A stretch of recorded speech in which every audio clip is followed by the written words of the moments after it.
It's the e-commerce master plan podcast. Here to help you solve your marketing problems and grow your e-commerce business. Cutting through the hype to bring you inspiration and advice from the e-commerce sector and beyond. Here's your host, Chloe Thomas. Hello, welcome to our latest podcast. I'm Chloe and it is awesome to have you out there listening. In today's episode, we are talking to a former retailer who now focuses on a specific type of marketing, one which kind of amalgamates a couple of different disciplines, the world of copywriting, the world of emotional e-commerce, the world of Facebook ads, and we're going to be talking viral marketing. Do not think this is all hype. This is some seriously powerful things you can do with this, and it's actually, once you get your head around it, it's not that complicated. So enjoy the episode, but first have a listen to the sponsors, because without them, this whole thing would not be possible. This episode is brought to you by SendPro Online from Pitney Bowes. Shipping and mailing from your desk has never been simpler than with SendPro Online from Pitney Bowes. With SendPro Online, it's just click, send and save for as low as $4.99. That's $4.99 a month. Try it free for 30 days and get a free £10 scale when you visit pb.com/masterplan. That's pb.com/masterplan. And now to introduce today's guest expert. Dave Rotheroe is the founder of Viral by Design, which is all about helping you leverage viral marketing to accelerate the growth of your business. It's based on lessons Dave's learnt growing his own e-commerce businesses. In fact, he's back on the podcast for the third time today, having previously come on to talk about his subscription e-commerce businesses. But this time he's going to be sharing the inside track on how to use viral marketing in your business. Hello, Dave. Chloe, how's it going? You can't get rid of me. I know, I can't get rid. Well, I managed to get rid of you for like 4 years, but you snuck back in again because it was 2015 the last time you were on the show, which is kind of crazy. It's painfully long ago, isn't it? It really doesn't seem that long. No, I was looking it up and I was like, no. I had to double check my records to go, really? But hey, you're back, and I know you've got something really exciting to talk to us about. But before we get into that, what have you been up to since we last caught up in 2015? Wow. It's been quite a roller coaster journey, but I'll give you the as truncated version as possible, really. So obviously back then I was running Cheese Posties, and Posties, we ended up relaunching the business shortly after we last spoke, completely overhauling the product, put all of our money into it, all of our investment, and then our supplier got liquidated. The guys that we were using back, as I was living in Spain at the time, our suppliers up in Durham got liquidated with no notice whatsoever. So we had to fly back to England literally that night, drag all our stuff out of their factory, drive it all down to a little, like the cheapest possible place that we could find in Bristol, food safe packaging area, which had no ceiling at the time, had no plumbing, had no electricity. We had to install all of that. We then, as you'll kind of hear as we go on, kind of implemented Facebook ads as our main strategy for growing the business. Everything blew up, got huge. But unfortunately, as we grew and grew and grew, things got more and more difficult, and it transpired that Posties itself was just a business which was never going to be able to scale because of the logistics of it, because it was such a complicated business. So as much as we had thousands of people subscribed, unfortunately, we had to make the decision to close it down. So fortunately, off the back of that, I'd catch the interest of quite a few people with the marketing that I've been doing, and I went to work for a chap called Frank Ken, he's kind of one of the OGs of direct response marketing. He was one of the guys who pioneered doing information products back in like the 90s and doing like $1 million days, literally $1 million launches in a day. So I'd been a really big fan of Frank's ever since he was kind of the guy who got me into Facebook ads to blow up Posties. So I was very fortunate and I had a chance to work on his team, helping him launch out an agency with a concept called IBB, intent-based branding. So learned a hell of a lot there. While I was there, I kept on, so I had a lot of flexibility on the conversion end,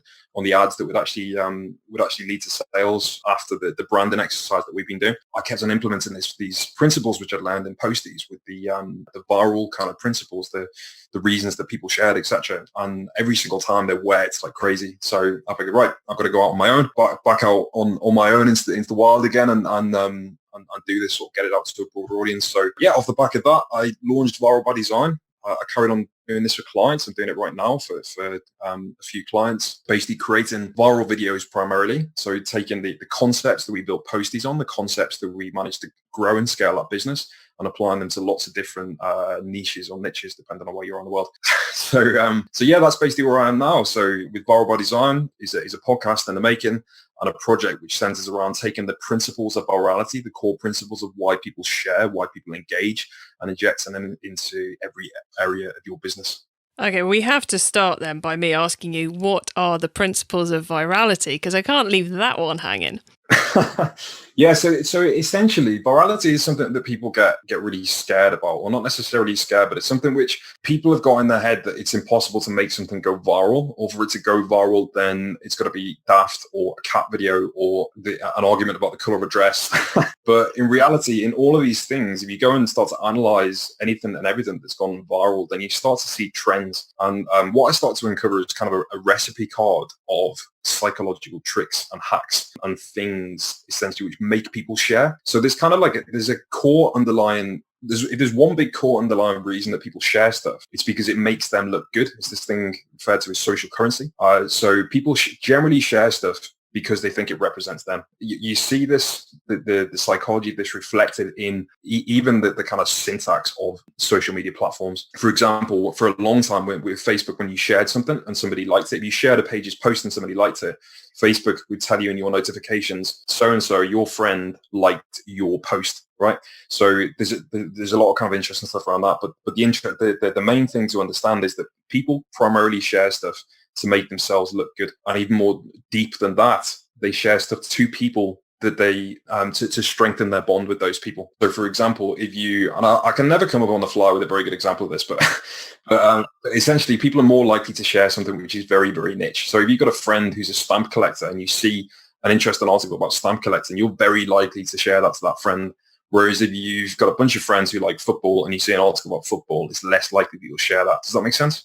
That does make sense. So the more unusual it is, the more focused it is, the more likely we are to get it shared by the right people. So I'm going to take a rough punt that this means you really need to understand who your target is. Absolutely, yeah, and that's like one of the first things to really deeply understand, and that's kind of one of the principles that we built Posties on, because obviously we had like massive viral success with that straight out the gate, like way more than we'd even anticipated. But the reason for that is that cheese Posties was a crazy idea, right? A grilled cheese sandwich subscription box or cheese toasties subscription box. On the surface, you think, well, what the hell? Like, that's just a mad idea. But the way we came up with that is we sat down and we looked at the demographic we were going after, which was primarily people who are consuming content from places like BuzzFeed, for example.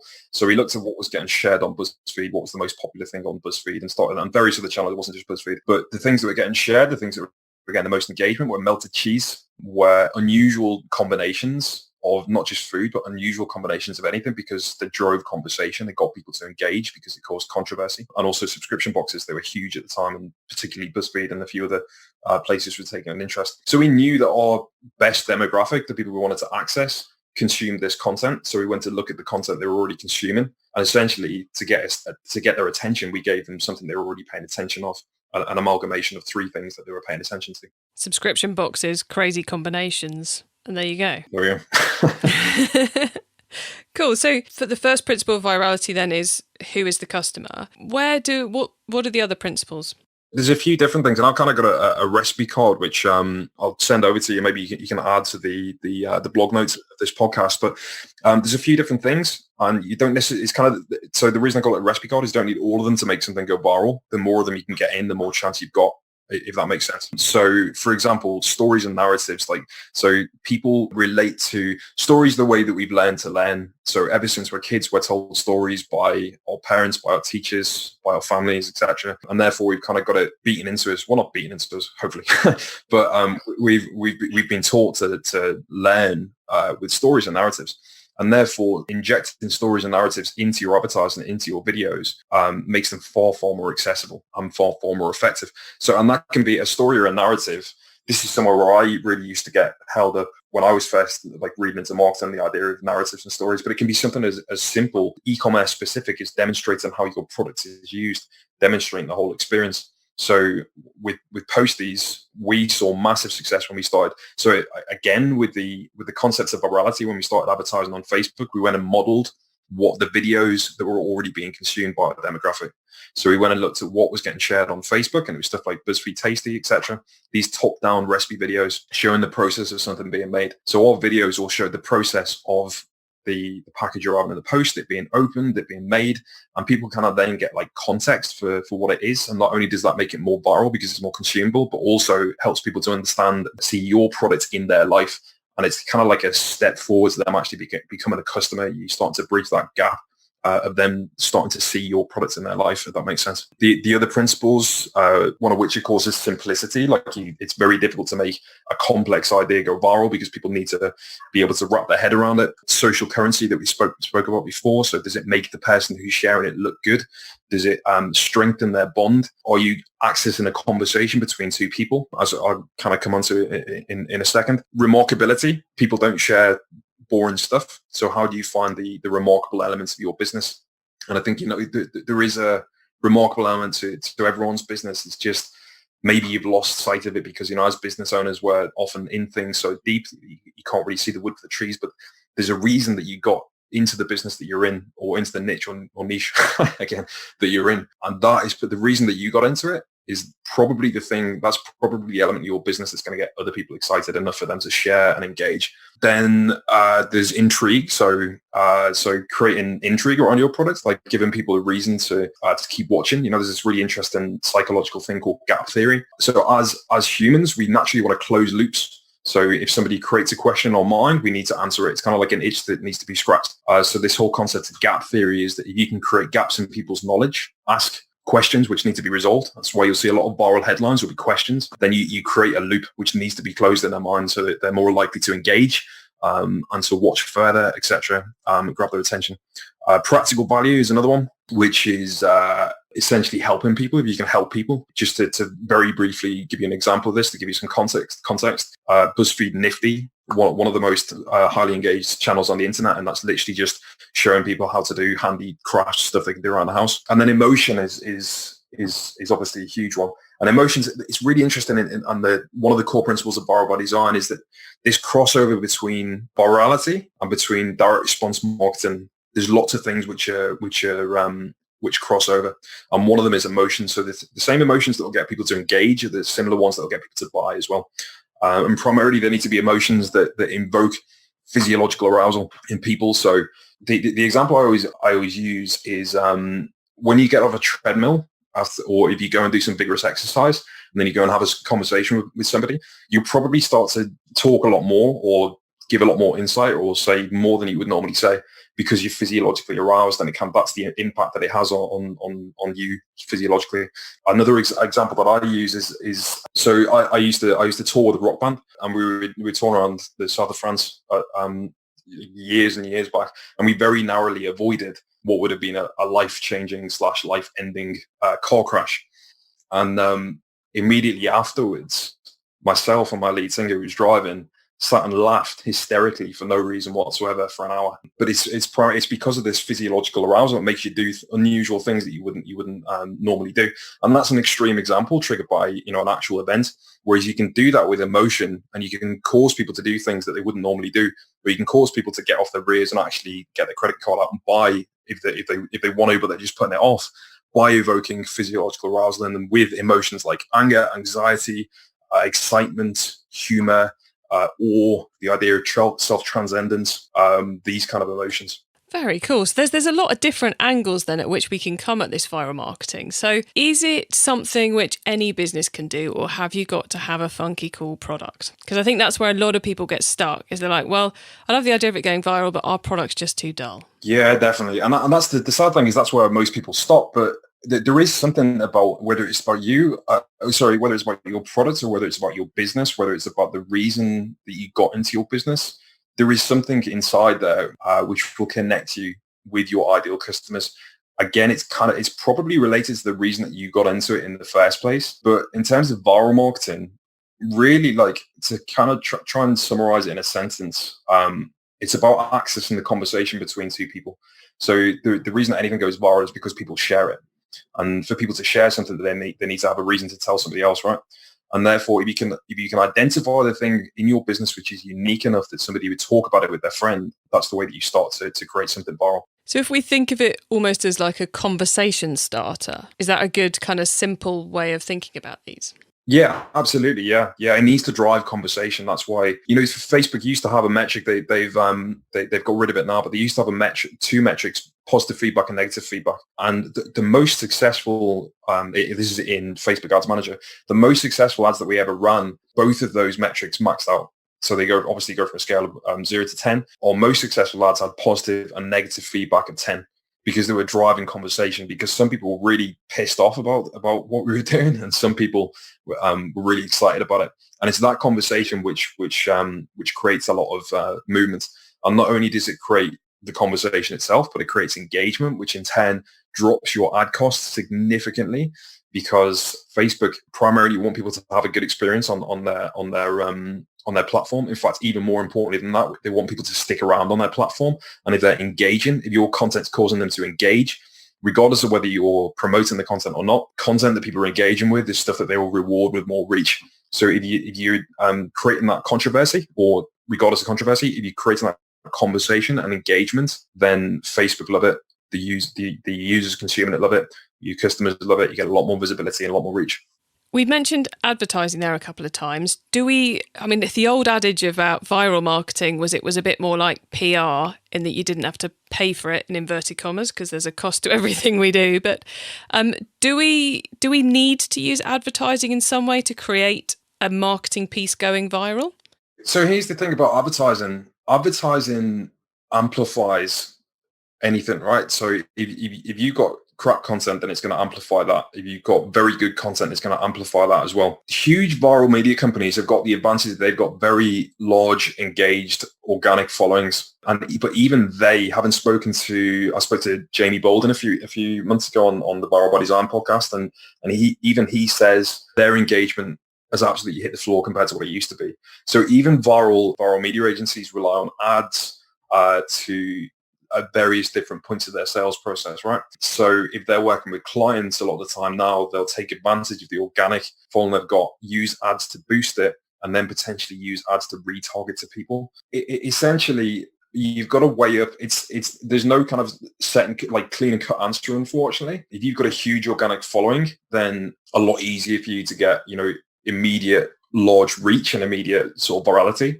But if you've not, you've got the advantage of being able to pay Facebook and YouTube and these platforms to reach those people immediately. So again, something that you touched on in the PR elements about, you always pay in one way or another. If you don't have a huge organic following, you've got this huge advantage that you can, so long as you make the numbers work and you know that if you put in X dollars in ad spend, you'll get X dollars out, then paying for advertising isn't such a scary thing. It starts to be less of an expense and more of an investment. And then the advantage of using viral media and viral ads and these kind of concepts and principles of virality is that it drives your advertising costs right down. So you can get that reach a lot cheaper than if you were just throwing out any old content or throwing out what I refer to as billboard ads, which basically says, here's my product, come and buy it. So advertising is a really, really valuable thing.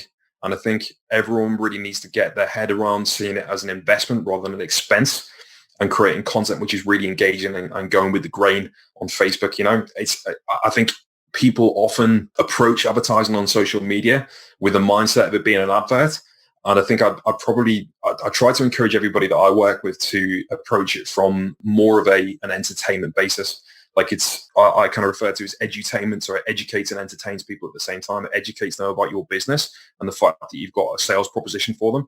But at the same, that's kind of intrinsically woven into some entertainment, which is actually providing a good experience. So let's get into the kind of like the brass tacks of what this viral marketing actually is. You mentioned at the beginning that videos work the best. Is there any place for doing something that's not a video, or is it really 99% of the time we're creating a video as our piece of content? Yeah, definitely. There's lots of different ways to approach virality itself. I mean, the first big wave of success that we had with Cheese Posties was just about the product. So it was the product that was viral. And then it was later on when we came to relaunch it that we then started making viral videos. But again, it always boils down to the same kind of recipe card of the reasons that people would share of creating something which is conversation worthy. It doesn't just have to be videos. The reason that I focus primarily on videos now with what I do with my clients is because it's a really easy and effective medium for communicating your ideas to people, right? So it's not, you shouldn't view it as the videos being the viral thing. Really, it's the ideas. And if the idea is a product, or it could be, I work with a lot of people outside e-commerce now as well. The idea could be a physical product. It could be an electronic product. It could be a service. It could be anything, but it's the idea behind it and the emotions that your customer has in relation to it. And then this piece of content, this idea that we're putting out there, whichever format it ends up being in, is it all about Facebook, or is it also maybe a YouTube thing, get it on other sites, or is it about finding the platform that our customers are on? Yeah, again, it boils down to if you're trying to get somebody's attention, you need to find out where their attention is first, right? So Facebook, obviously, it gets the most attention from advertisers because there's so crazy precise targeting options, and there's so many people on Facebook. But YouTube is an extremely cheap advertising medium right now as well. It could be that, so our initial success with Posties was on Kickstarter as well. Essentially, yeah, it is finding out about where your ideal customer's attention is and drilling down on that. I mean, if you remember what I said earlier on about it being more likely that people share stuff which is very niche specific, it's also worth finding out exactly where your particular niche is, because if they congregate on their own forum, like offsite forum, then it could be that you got more chance of going viral and more useful virality within that niche as well. If you can go viral within a small community which is very, very specific to you, as opposed to going viral on a smaller scale to a huge audience, a huge global audience who are less relevant, then the former is probably going to sell more product for you because it's specific to those people, right? Yes, it's kind of like, so you might start off with like viral campaign A, and then you discover there's kind of a niche within a niche of people who really, really love it. Like you've gone after animal lovers, and then people who've got horses are like crazy into it. So then you redo it with horses as the focus, and then it completely blows up in that niche. Absolutely, yeah, 100%. And groups are a really good place to access people now as well. Paid advertising obviously is something which sort of scares a lot of people off. And if it's early days and you don't know how to advertise, you don't know how to use Facebook, finding these smaller communities of people is a really good start. Again, going back to my excellent example of stamp collecting earlier on, if you had a stamp collecting product and there are a bunch of Facebook groups, specific groups on stamp collecting, then you'd be more likely, and you do have to be careful obviously inside groups, because if you start promoting your own products inside people's groups, you're going to make them angry, right? But there's ways and means, and there's ways of creating valuable content, etc. But again, if you were to find, the point I'm trying to make is that if you were to find those smaller communities of people, it would be more effective than trying to nail down the very, very specific interest targeting on Facebook ads to access stamp collectors. So like finding out, as you said at the beginning of this kind of point, finding out exactly who you're going after first and where their attention is, what their attention is on, is the most important first step. E-commerce Master Plan is supported by some of the greatest companies in the e-commerce sector. Here's a reminder of who they are. Shipping and mailing from your desk has never been simpler. With Sempro Online from Pitney Bowes, it's just click, send and save for as low as $4.99 a month.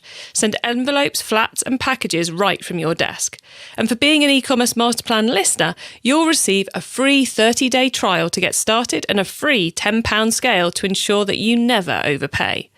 Save time and money on mailing and shipping with Sempro Online. Starting at $4.99 per month, you can also qualify for special USPS rates for letters and priority mail shipping, calculate exact postage online, and do it all by printing from your PC.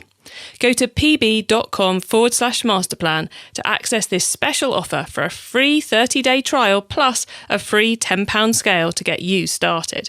That's pb.com/masterplan. Experience shipping made simple with a free trial of Send Pro Online from Pitney Bowes. It's time for the top tips round. Okay, I love this section because it gives me and our listeners some very quick ideas for taking our businesses to the next level. So, Dave, you ready for the top tips? Yeah. The book top tip. If everyone listening to this podcast agreed to take Friday off and read a book to make their business better, which book would you recommend? Okay, I would say, in regards to virality, I would go and read Made to Stick by Chip and Dan Heath. They talk a lot about these concepts of virality from a very academic level. But it's a really interesting read, and it really gives you an idea about why some ideas stick and some ideas die. Excellent. Okay, the traffic top tip. Which marketing method do you either prize above all others or think doesn't get the press it deserves? Viral marketing. would you? Yeah. So again, I think people just are scared of and don't approach virality, or using the principles of virality, because they think that it's too elusive. But I'd strongly recommend getting under the hood of what makes stuff go viral, because even if you don't get if you don't get an absolute hit straight away, using these principles in any content that you create ever is always going to give it more juice, to give it more power. I currently, in terms of, if we're talking about actual traffic platforms, then yeah, I use Facebook, because so everybody's on Facebook. You can access Instagram as well. The algorithm is borderline witchcraft. So long as you've got good content and you kind of know what you're doing with targeting, and Facebook can be very, very lucrative. Okay, the tool top tip. Maybe a collaboration tool, a social media plugin, a phone app, or just a way of working. Is there a cool little tool you use that makes you and your team more efficient from day to day? So team efficiency, I use all of kind of the regular stuff like Slack. So this thing, which I think I mentioned to you briefly, is Deadline Funnel, which is great because that actually provides like a deadline specific to people's IP address once they sign up, once they opt in. Provides a deadline for them to actually purchase a special offer, which, what we were saying earlier on about creating physiological arousal to get people to act and take action. That's something which will get people off the rears and give them a reason to buy if they do have the intention of buying. Nice. Okay, the growth top tip. If you met someone today who's focused on growing their e-commerce business from 100 orders per month to 1,000, what would be your number one tip for them? Absolutely get inside the head of your very, very best customers. So go back to your user base, start to have real conversations. Something which I've done in the past is go out to my entire list and send an email saying, hey, if anyone would be happy to talk to me on the phone about your experience, what you're expecting, then fill out this form and we'll get on the call. And then when you're on the phone with them, just have a completely organic conversation about what they like, what they don't like. And it's these conversations which open up like incredible insights into what your customers actually want and what they expect and what they're enjoying and what they're not. And it allows you to trim the fat, the stuff which just isn't relevant whatsoever, and really understand on a deeper level what they actually want and how you can provide more value to them, and therefore for them to provide more value to you in the form of sales. Love it. Okay, Dave, before we say goodbye, can you please let the listeners know where, if they are just biting at, or champing at the bit, that's the phrase I was looking for, if they're champing at the bit to want to do some of this viral marketing, how can they get in contact with you? How can they learn from you how to do it and get it right? Yeah, so you can subscribe to the Viral by Design podcast. That's Viral by Design. I'm sure you can find it on all the regular podcast distributors like Apple Podcasts, Google Play, etc. You can also find us on social media at Viral by Design, or you can go to. I actually have a book which I just finished a while back, which kind of talks about all of these concepts quite briefly and quite consumably. So it's a short book. I think it's like 40 or 60 pages or something, but it's written in a way which is short and concise but effective. So it's stuff that you can actually go and do and put into place. It's free. All you need to do to get it is to cover the shipping, so I can get it to you. A free physical book. You just go to freeviralbook.com and grab a copy there. Very nice. And I'll add links to all of that in the show notes. So you can find links to everything Dave just mentioned, everything else we mentioned in the podcast, by heading over to ecommercemasterplan.com/podcast. Dave, it's been great catching up with you again, as it always is. And thank you so much for sharing so much insight with us on the show today. Hopefully you've inspired a few of the listeners to go off and give viral a go. So thank you. Absolutely. Pleasure as always to be here. As always, Dave giving huge amounts of value on the podcast. You can get the links to everything he mentioned and the details of that menu, that recipe card he was mentioning that details all those principles. The more of them you can fit into the piece you want to go viral, the better. But of course, you don't have to include all of them. So maybe it's time to go and get those brainstorming hats on. Well, you can get all of that info at ecommercemasterplan.com/podcast. There you will find a link to this episode. And on that page about this episode, you will find all that info. I hope you've enjoyed the show. If you're enjoying the podcast, please do share it with your e-commerce friends, Twitter, Facebook, over a coffee, over a pint. Create your own viral campaign about the podcast. That would be awesome. Make sure you tell me about it. I don't mind, but it'd be great to get ever more e-commerce people listening and learning. And it's just awesome to help so many of you week in, week out. Have a great week. Keep optimizing. Thank you for listening to the e-commerce master plan podcast. Find out more at ecommercemasterplan.com/podcast.